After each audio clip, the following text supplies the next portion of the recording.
بسم اللہ الرحمن الرحیم نحمدہ ونصلی علی رسولہ الکریم۔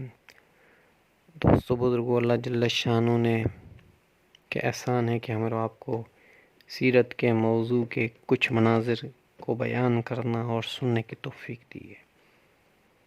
تو ہماری بات جو چل رہی تھی وہ سیرت کے موضوع پہ یہاں تک پہنچی تھی کہ آپ علیہ الصلوۃ والسلام کو اللہ جل شانہ نے معراج کروایا، اسراء اور معراج کروایا۔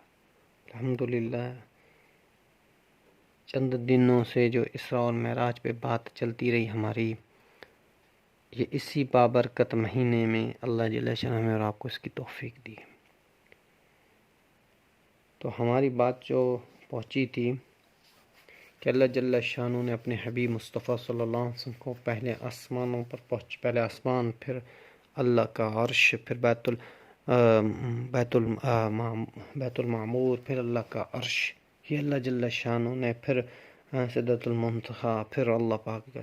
تو جب آپ پہلے آسمان پہ پہنچے تو اللہ جل شانہ نے نبیوں کو کھڑا کیا ہوا تھا آپ کے استقبال کے لیے۔ آدم علیہ الصلوۃ والسلام کو اللہ جل شانہ نے پہلے آسمان پر آپ سے ملاقات کروائی، پھر عیسیٰ علیہ الصلوۃ والسلام اور یحییٰ علیہ الصلوۃ والسلام کو آپ نے دوسرے آسمان پر ملاقات کروائی، پھر تیسرے آسمان پر ادریس علیہ الصلوۃ والسلام کی ملاقات ہوئی آپ علیہ الصلوۃ والسلام کے، پھر چوتھے آسمان پر حضرت ہارون علیہ الصلوۃ والسلام سے ملاقات ہوئی، پھر پانچویں آسمان پر حضرت یوسف علیہ الصلوۃ والسلام سے ملاقات ہوئی، اور آپ علیہ الصلوۃ والسلام نے فرمایا کہ یوسف علیہ الصلوۃ والسلام کو اللہ جل شانہ نے پوری دنیا کا آدھا حسن نصیب کیا تھا، تو کتنے حسین ہوں گے۔ پھر چھٹے آسمان پر موسیٰ علیہ الصلوۃ والسلام سے ملاقات ہوئی، پھر ساتویں آسمان پر حضرت ابراہیم علیہ الصلوۃ والسلام کے ساتھ ملاقات ہوئی، جس کا وہ میں آپ کو تفصیلی تو پہلے ہی بیان کر چکا ہوں۔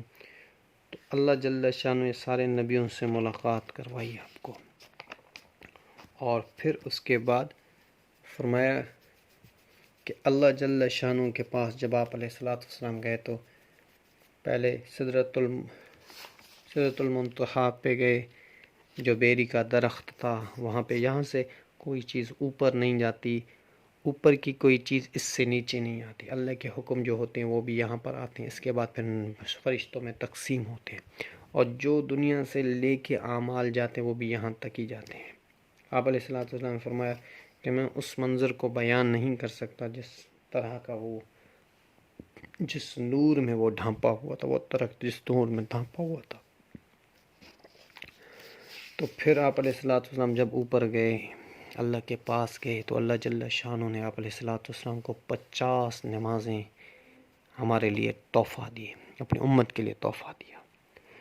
اور دوسری سورۃ بقر کی آخری جو آیتیں ہیں، آمن الرسول بما انزل الیک، یہاں سے آخر تک، کہ یہ اللہ جل شانہ نے اس رات میں ہمیں اور آپ کو تحفہ دیا۔ فرمائے بڑی بابرکت آیتیں ہیں، نماز بھی بڑی بابرکت ہے، کیونکہ ہر جو تھا وہ زمین پہ نازل ہوا، واحد نماز جو اللہ کے رسول کو وہاں پہ ملی، اور یہ آیتیں بھی اسی مقابلے کی ہیں۔ اللہ نے بڑی فضائل رکھے ہیں اس آیت کے۔ حضرت علی رضی اللہ تعالیٰ عنہ فرماتے ہیں کہ وہ آدمی عقل مند ہے ہی نہیں جو ان آیتوں کو رات کو نہ پڑھ لے، رات کو پڑھتے وقت سوتے وقت پڑھے نہ، بڑی بابرکت آیتیں ہیں۔ اور اس کے علاوہ اللہ جل شانہ التحیات جو ہے وہ بھی مجھے اور آپ کے لیے عطا ہوئے۔ فرمایا کہ اللہ کے رسول نے فرمایا التحیات للہ والصلوات والطیبات، کہ میری کلامی عبادت، میری جسمانی عبادت اور میری مالی عبادت للہ، اللہ تیرے لیے ہے۔ تو اللہ جل شانہ نے فرمایا السلام علیک ایھا النبی ورحمۃ اللہ وبرکاتہ۔ پھر آپ علیہ الصلوۃ والسلام کے دل میں نا اپنی امت کے لیے کچھ ہوا، یہ مفہوم بھی ایسا ہی کچھ ہے، تو فوراً اللہ جل شانہ نے پہلے نبی پہ سلام، پھر امت پہ السلام علینا وعلی عباد اللہ الصالحین، یہ اشہد ان لا الہ الا اللہ، پھر ہم کہتے ہیں اشہد ان لا الہ الا اللہ واشہد ان محمد رسول اللہ۔ تو میرے بھائیو دوستو بزرگو، اللہ جل شانہ نے ہمیں اور آپ کو اس موقع پر بھی سلام بھیجے، اور اللہ کے نبی نے ہمیں اس موقع پر بھی نہ بلایا۔ پھر آپ علیہ الصلوۃ والسلام جب واپس آئے نیچے، تو موسیٰ علیہ السلام سے ملاقات ہوئی، پھر بار بار موسیٰ علیہ السلام نے فرمایا کہ آپ کی امت جو ہے یہ نہیں پڑھ پائے گی اتنی نمازیں۔ پھر آپ پھر گئے اللہ کے پاس، پھر واپس آئے، پھر گئے، پھر واپس آئے، پھر گئے، پھر واپس آئے، پھر گئے، پھر واپس آئے۔ تو فرمایا کہ 5 نمازیں کر دی۔ پھر اللہ جل شانہ نے فرمایا کہ میں اپنے میرا جو قول ہے اس کو تبدیل نہیں کروں گا، آپ کی امت پڑھے گی 5، پھر میں لکھوں گا 50 ان کے، ہر نماز پہ 10 نمازیں، ہر نماز پہ 10۔ فرمایا ایک نماز جو ہے وہ دوسری نماز کے بیچ میں کفایہ ہے۔ جتنے گناہ کیے ہاتھ سے ہوئے، جتنے گناہ ہوئے پیروں سے ہوئے، جتنے گناہ ہوئے چلنے سے ہوئے، جتنے گناہ ہوئے ان تمہاری آنکھوں سے ہوئے، جتنے گناہ ہوئے تمہارے کان سے ہوئے، جتنے گناہ ہوئے تمہارے کانوں سے ہوئے، جتنے گناہ تمہارے دل میں جاگے وہ سب کو اللہ پاک معاف فرما دیتے ہیں۔ نماز کی برکت ہے۔ جب 5 نمازیں ہوئیں تو علماء اکرام نے اس پہ بھی ایک نقطہ لکھا ہے کہ موسیٰ علیہ السلام نے تو اللہ کا دیدار نہیں کیا، تو موسیٰ علیہ السلام فرمایا ان کے دل میں تھا کہ ان آنکھوں کا تو دیدار کروں جس نے اللہ کا دیدار کیا ہے۔ اور علماء اکرام یہ بھی نقطہ بیان کرتے ہیں کہ ایک معراج میں آپ علیہ السلام کے 5 معراج ہوئے، بار بار اللہ کے پاس جانا، پھر آنا، پھر جانا، پھر 5 ملاقاتیں ایک معراج میں اللہ سے ہوئی ہیں آپ علیہ السلام کی۔ پھر اب آپ علیہ السلام فرماتے ہیں کہ میں نے موسیٰ علیہ السلام کے سے فرمایا کہ موسیٰ اب مجھے حیا آتی ہے اللہ کے پاس بار بار جانے سے۔ پھر آپ علیہ السلام نے فرمایا پھر مجھے بیت المقدس لایا گیا، اور جب میں بیت المقدس پہنچا تو سارے انبیاء علیہ السلام میرے استقبال پہ کھڑے تھے، تو میں ساروں سے پھر ملاقات ہوئی، پھر میرے لیے براق کو لایا گیا اور پھر مجھے اس پہ سوار کیا گیا، پھر میں براق سے مکہ مکرمہ پہنچا۔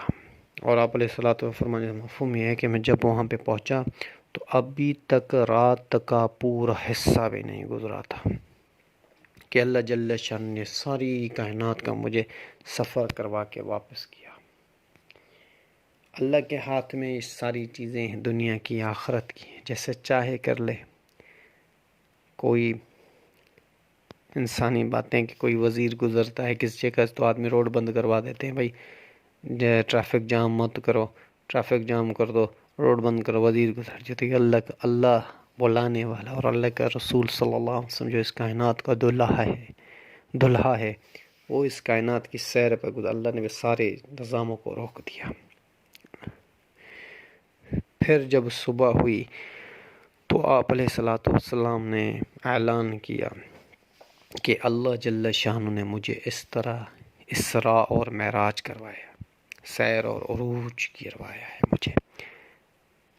تو یہی انبیاء علیہ السلام کی شان ہوتی ہے کہ انبیاء علیہ السلام کسی چیز کو چھپا کے نہیں رکھتے، موقع نہیں دیکھتے کہ بھائی ابھی اس کا موقع نہیں ہے بتانے کا، سارا مخالف دور ہے اور ہم تب بیان کریں جب ہمارے ماننے والا جو دور آ جائے گا۔ پھر نہیں، جس وقت جیسا حکم ہے اللہ کا، انبیاء علیہ السلام فوراً بیان کر دیتے ہیں۔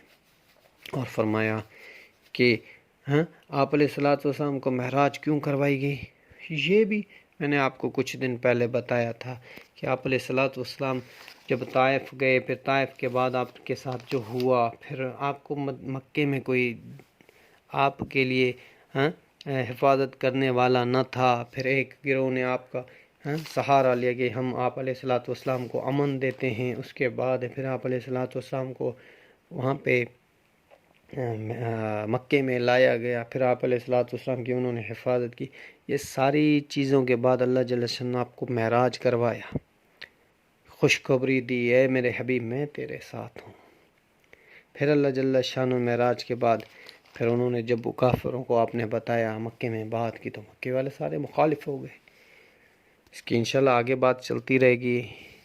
اللہ سے دعا ہے کہ اللہ جل شانہ ہمیں اور آپ کو عمل کی توفیق دے، جیسا اللہ جل شانہ چاہتے ہیں جس صحابی مصطفیٰ صلی اللہ علیہ وسلم ہمارے لیے دعائیں کر کے گئے ہیں، ان دعاؤں میں ساروں میں ہمارا حصہ ڈال دے۔ یا اللہ وہ ساری خیریں ہمیں نصیب فرما جو نبی پاک صلی اللہ علیہ وسلم ہمارے لیے مانگ کے گئے ہیں۔ یا اللہ ان سارے شروں سے ہمیں پناہ میں رکھ جو نبی پاک صلی اللہ علیہ وسلم ہمارے لیے پناہ مانگ کے گئے۔ آمین آمین آمین وما علینا الا البلاغ۔